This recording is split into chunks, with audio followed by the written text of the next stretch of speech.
Self-rule is my birthright and I will have it. This was the roaring slogan given by Lokmanya Bal Gangadhar Tilak. The sentence, probably it is Providence's will that my cause will be supported better if I am in prison rather than when I am free. Now that's the kind of equality, that's the kind of voice that I should.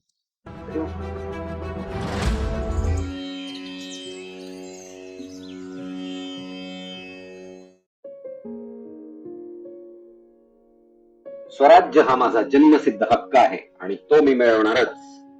Self rule is my birthright and I will have it. This was the roaring slogan given by Lokmanya Bal Gangadhar Tilak. And if we see, he was called the father of the Indian unrest by the British government themselves.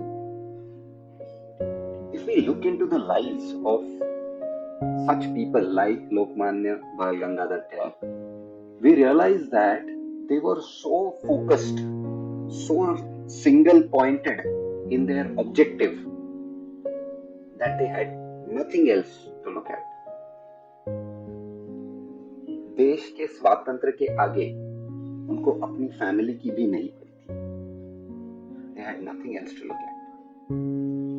And when you have such a single pointed mind, that is the time you can achieve something in life. His life is such an example of what he taught or what he preached that it is rare to find such things. Preach what you practice is said very easily and done very rarely. Lokmanya's life was one such life.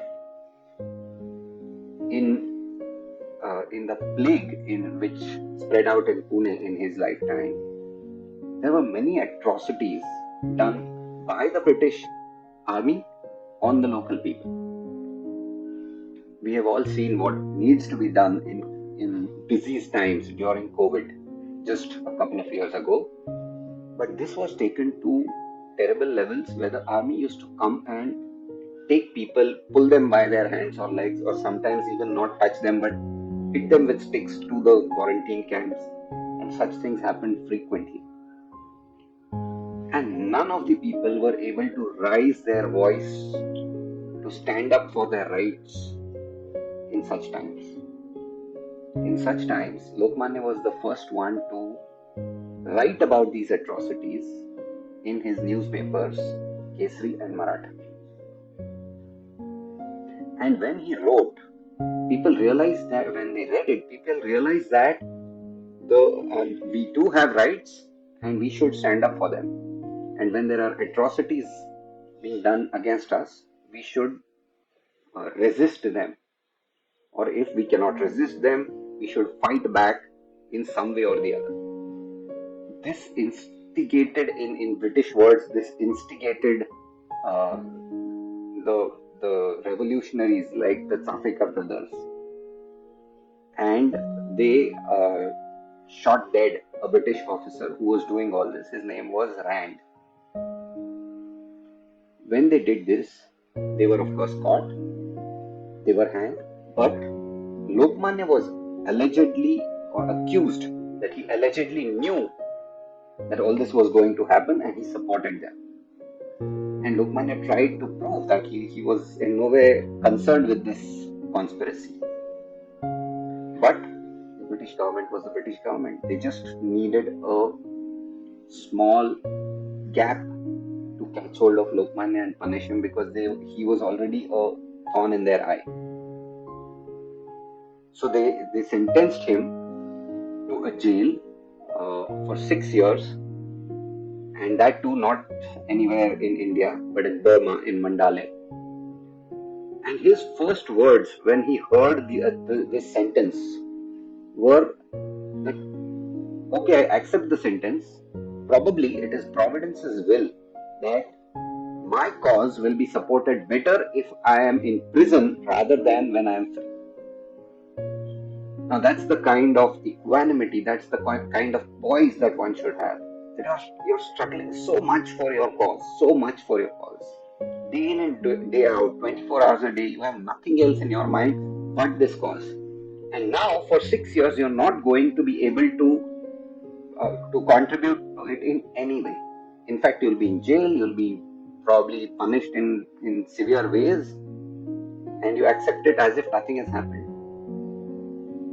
This kind of equanimity led him to write a book called Geeta Rahasya in jail in those 6 years.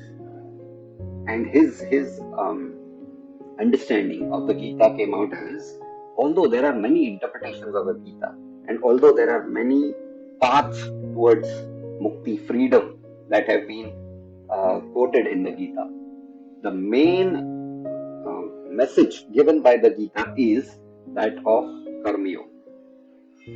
Because he believes that Arjuna asked so many questions, and Lord Krishna gave equal or maybe more number of answers. But at the end of every answer, Krishna says, this is all like this, but Arjun, you better get up and fight. Because that is your dharma. That is the innate quality that you have. You cannot run away into the jungle and meditate and get your freedom. That's not your way. And if we see, Lokmanya's life is a fantastic example of this same Karma Yoga.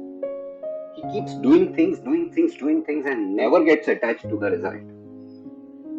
And why am I talking about this example of Lokmanya? Because for most of us, it is very difficult to have this single-pointed mind, unwavering mind. And it is equally or maybe more difficult for those who do things, for people taking actions, to remain detached from the result of the actions. We want the result badly.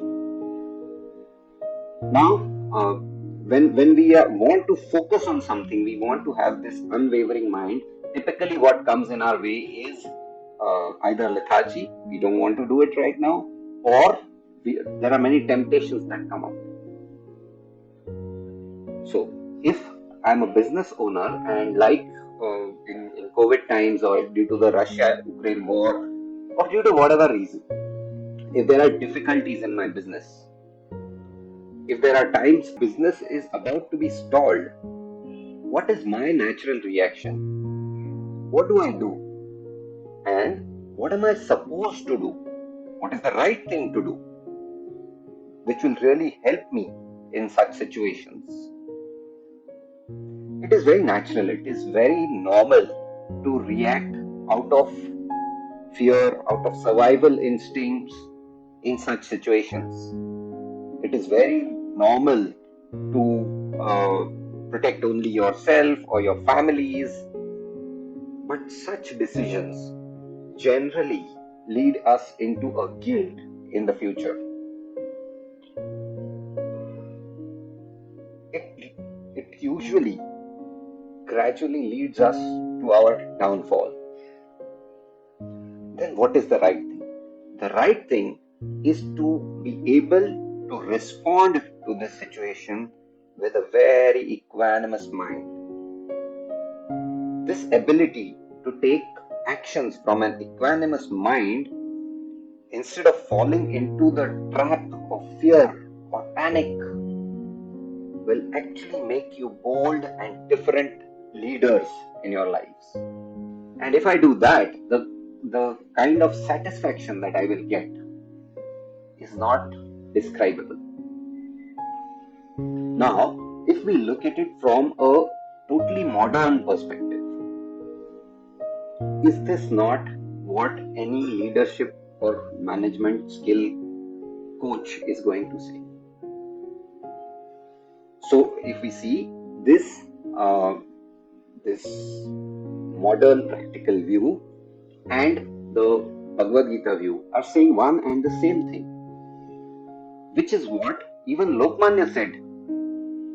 He always said that religion and practical life are not two different things. They are one and the same thing. The real spirit is to make the country your family instead of looking after your own family. The real spirit is to work for your country first. And then, once you serve your country, then you serve God. These were his words. So, this might sound idealistic, but as I said, we're not sacrificing our responsibility towards our family or our responsibility towards our own health and doing all this. We are doing this as well as that. So, religion or spirituality and practical life should become one. They should be one unity. And how to do it? That's the biggest question. To resolve this problem or this situation, Shunyo has come up with a course, an online course called Embodying Bhagavad Gita. To imbibe such principles like the one we discussed today into our daily living, to get it into our genes, we have come up with this course, Embodying Bhagavad Gita. It is a hybrid course, which means it's an online course. You do your course daily, and once in a month or so, you have a live session with Shunyo himself. He's a practical guru, he's a spiritual guru, a business coach, and an author of a book called Looking for the Obvious. So you get a session with him as well. And what do you do in the course daily? How much time does it expect? It expects hardly 10 minutes in the morning and 5 minutes in the evening of your day. Then what do? You just, every day morning, you read a quote and the explanation about whatever has come from the Bhagavad Gita. You contemplate on it, you think over it, you mull over it, and then you don't forget it there, leave it there. You take it into your daily life and see how it applies in your daily life on that specific day. Once you do that, in the evening, you note down what were the things that you noted down today, what were the changes or transformations that you felt within yourself because you did this exercise through the day. Now, each step of this is important because each of us know Nainam Chindanti Shastrani Nachenam, and that shloka means that I'm not going to be cut by any weapon and all those things. I cannot be burnt by fire, I cannot get wet with water. Yes, but do we know how it works? And can we experience it ourselves? No, we just know it as a word, shlok, and the meaning of the shlok. And when we know the meaning, we feel we know it. It's not that we know it, we should be able to experience it. That's our goal. So, if you want spirituality to rule your life, to be a part of your daily life, this is the course for you. And once you experience things yourself, you will never forget it. So, I urge you to take this course, Embodying Bhagavad Gita, and it is available online. You will get the link in the description below. You can also visit our website and take a 3-day taster to this course and feel the difference. Thank you.